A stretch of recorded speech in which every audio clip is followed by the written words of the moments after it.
First of all ఈ allergy అనేది మీరు వినే ఉంటారు, జెనెటిక్ అంటారు. అంటే మన వంశపారంపర్యంగా వస్తుంది. It's a genetic problem.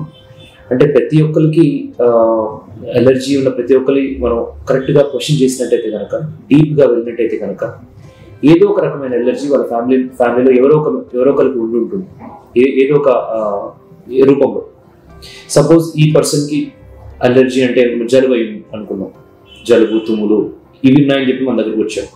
మనం క్వశ్చన్స్ అడిగినప్పుడు వాళ్ళ ఫాదర్కో గ్రాండ్ ఫాదర్కో దురదలో ఉండే ప్రాబ్లం ఉండేది, చర్మం బాగా దురద ఉండేది, లేదా కళ్ళు దురదలు ఉండేవి, లేదా ఆస్తమా ఉండేది అని చెప్తారు. బట్ అది అలర్జీ అని చెప్పి వాళ్ళు రియలైజ్ అవ్వరు. సో అలర్జీ అనేది డిఫరెంట్ ఏరియాస్లో డిఫరెంట్ మేనిఫెస్టేషన్స్ ప్రెజెంట్ అవుతుంది.